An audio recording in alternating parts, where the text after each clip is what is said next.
Now to another apparent case of a stowaway on a Delta flight. Gio, you're tracking that story.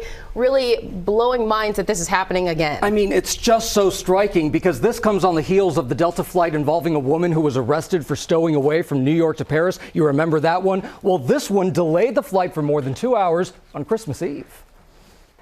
This morning, during this busy holiday travel season, the TSA and local police investigating another security breach, a stowaway incident on a Delta Airlines flight, this time from Seattle to Honolulu on Christmas Eve. The flight taxiing for takeoff when it suddenly returned to the gate after the crew learned of an unticketed passenger on board.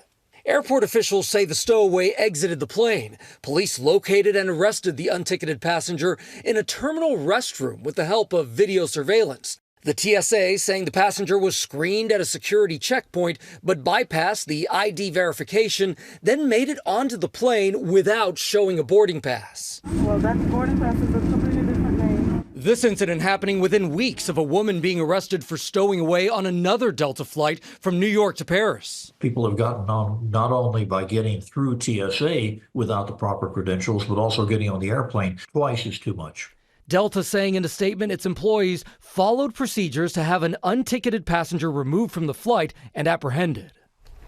And what's so striking about this, guys, is that you had the situation where now two passengers went through that ID checkpoint. They actually went through security, but they bypassed that ID checkpoint and then also bypassed the Delta gate agent. So we need to figure out what's happening here because obviously something's going wrong. And to the point that you just spoke to about security, thinking about that and also knowing that there was a shooting at Sky Harbor International Airport in Phoenix on Christmas night, followed by another gun incident. So when we're talking about security and safety, what is the latest on all of this? So officials here say that a family flight actually escalated at a restaurant outside of security. During that fight, one of the adults pulled out a gun, fired multiple times. 3 people suffered gunshot wounds and another was stabbed. One of the victims, a woman, is in critical condition right now. Hours later, police say another man with no relation to that shooting arrived at the airport with multiple guns after hearing reports of an active shooter there. So Phoenix police say the man got violent, and after a struggle, eventually